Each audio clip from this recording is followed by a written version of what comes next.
నితిన్ గడ్కరీ గారిని కలిసి మా దగ్గర జరుగుతున్నటువంటి ఆన్గోయింగ్ వర్క్స్ కానీ జరగాల్సిన కొత్త వర్క్ల గురించి చర్చించడం జరిగింది. కొంపల్లి వైపు నిర్మాణం చేస్తున్న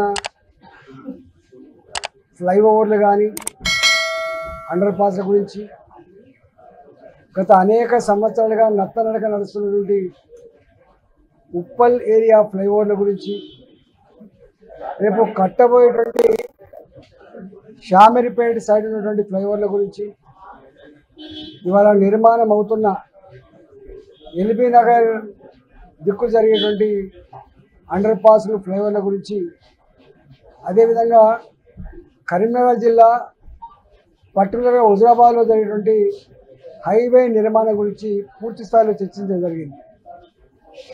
హైదరాబాద్ లాంటి న్యూలీ ఎక్స్పాండెడ్ నగరం, విశ్వనగరంగా పేరు పొందుతున్నటువంటి హైదరాబాద్లో ఈ అండర్ పాస్ నిర్మాణం వల్ల పెద్ద ఎత్తున రోడ్లంతా కూడా మట్టితో నింపబడి గోడలు పెట్టబడి ఇవాళ సిటీ అంతా డిస్టర్బ్ అయ్యేటువంటి ఆస్కారం ఉంది. కాబట్టి ఎక్కడైతే నగరాలు డెన్స్ పాపులేషన్ ఉన్నదో, ఎక్కడైతే బిజినెస్ పెద్ద ఎత్తున కొనసాగుతుందో అలాంటి జాగాలలో ఫ్లైఓవర్లు మాత్రమే నిర్మాణం చేయాలని చెప్పి వారికి సూచించడం జరిగింది.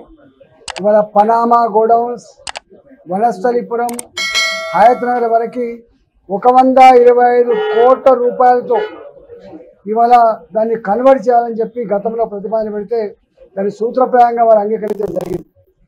అదేవిధంగా కట్టబడుతున్నటువంటి కొంపల్లి ఫ్లైఓవర్లో కూడా ఈ మట్టి గోడలు లేకుండా ఫ్లైఓవర్ నిర్మాణం కనుక జరిగితే మనకు కొన్ని వేల వెహికల్లు పార్క్ చేసుకోవడానికి, చిన్న చిన్న బిజినెస్లు జరుపుకోవడానికి, నగరం దాని ఫేస్ లిఫ్ట్ కావడానికి ఆస్కారం ఉంటుంది. కాబట్టి దాన్ని కూడా చర్చించడం జరిగింది. అదేవిధంగా హుజరాబాద్లో గ్రీన్ రోడ్స్ నిర్మాణం జరుగుతూ ఉందో, గ్రీన్ ఫీల్డ్ రోడ్ నిర్మాణం జరుగుతూ ఉందో 10 ఫీట్లు, 12 ఫీట్లు, 15 ఫీట్లు ఎత్తు అయినటువంటి రోడ్డు నిర్మాణం వల్ల లోకల్గా ఉన్నటువంటి గ్రామస్తులు ఆ రోడ్ల మీదకి ఎక్కడానికి కానీ పొలాలకు పోవడానికి చాలా ఆటంకంగా ఉన్నాయి. కాబట్టి ఇవాళ సింగపూర్, హుజరాబాద్ మండలంలో సింగపూర్ కావచ్చు, రాంపూర్, రంగాపూర్ కావచ్చు, పెద్దపాపేపల్లె కావచ్చు, చిన్నపాపేపల్లె కావచ్చు, రైతాంగానికి అనేక రకాల ఇబ్బందులు ఉంటాయి. కాబట్టి వాటికి సైడ్లకి సర్వీస్ రోడ్ నిర్మాణం చేయాలని చెప్పి కూడా వారికి చెప్పడం జరిగింది. మొత్తం తెలంగాణలో జరుగుతున్నటువంటి ఈ నేషనల్ హైవేస్ విషయంలో ఎక్కడెక్కడ అండర్ పాస్లు మిస్ అయినాయో, ఎక్కడెక్కడ ఫ్లైఓవర్లు మిస్ అయినాయో, ఎక్కడెక్కడ సర్వీస్ రోడ్లు మిస్ అయినాయో, ఎక్కడెక్కడ పనులు నత్తనడక వస్తున్నాయో వీటన్నిటి మీద కూడా సమగ్రంగా మరొకసారి మీటింగ్ పెడతా అని చెప్పి వారు చెప్పడం జరిగింది. కాబట్టి డెఫినెట్గా తెలంగాణలో ఎన్నడూ లేనన్ని కిలోమీటర్ల ఫ్లైఓవర్లు, ఎన్నడూ లేనన్ని కిలోమీటర్ల సర్వీస్ రోడ్లు, అదే నేషనల్ హైవేస్ నిర్మాణం జరుగుతుంది. కాబట్టి వీటి ఇప్పటి అవసరాలకు అనుగుణంగా వాటి మార్చడంలో, వాటి శాంక్షన్ చేయించడంలో, దాన్ని గొప్పగా నిర్మాణం చేయడంలో తప్పకుండా వారు సహకరిస్తా అని చెప్పి మాకు చెప్పడం జరిగింది. 103వ పివి నరసింహారావు గారి జయంతిని ఇవాళ తెలంగాణ సమాజం, తెలుగు మాట్లాడే ప్రజానికం ఘనంగా జరుపుకుంటా ఉన్నారు.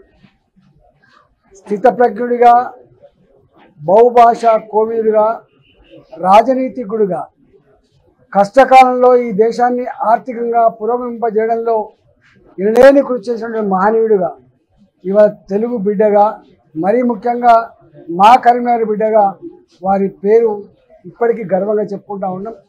వారి ఆశయాలు, వారి కమిట్మెంట్, వారి రాజనీతిక రాబోయే తరాలకు ఆదర్శవంతంగా ఉండాలని చెప్పి కోరుకుంటూ వారికి ఘనంగా వారికి నివాళులు అర్పించారు. ఓట్లు ఉండవు, టీఆర్ఎస్ ఓట్లు ఇవి బీజేపీ ఓట్లు ఇవి కాంగ్రెస్ ఓట్లు అని ఉండవు.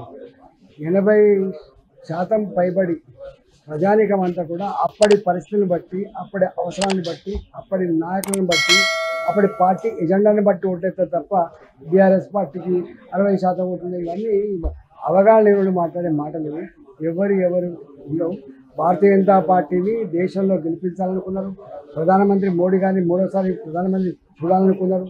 నాలాంటి బిడ్డని గెలిపించుకోవాలనుకుంటున్నారు కాబట్టి పైన ఓట్లు వేసింది తప్ప ఈ వాళ్ళు అన్నట్టుగా ఇవన్నీ ఇట్లా చెప్తే పడితే ఇవాళ రేపు భార్య చెప్తేనే భర్త ఇంటలేడు, భర్త చెప్తేనే భార్య ఇంటలేడు. ఒకటే ఇంట్లో ఉన్నటువంటి 4 ఓట్లు ఒకే దిక్కు పడతాయని విశ్వాసం లేనటువంటి ఈ రోజులలో మరి ముఖ్యమంత్రి గారు మాట్లాడడం అనేది బాగా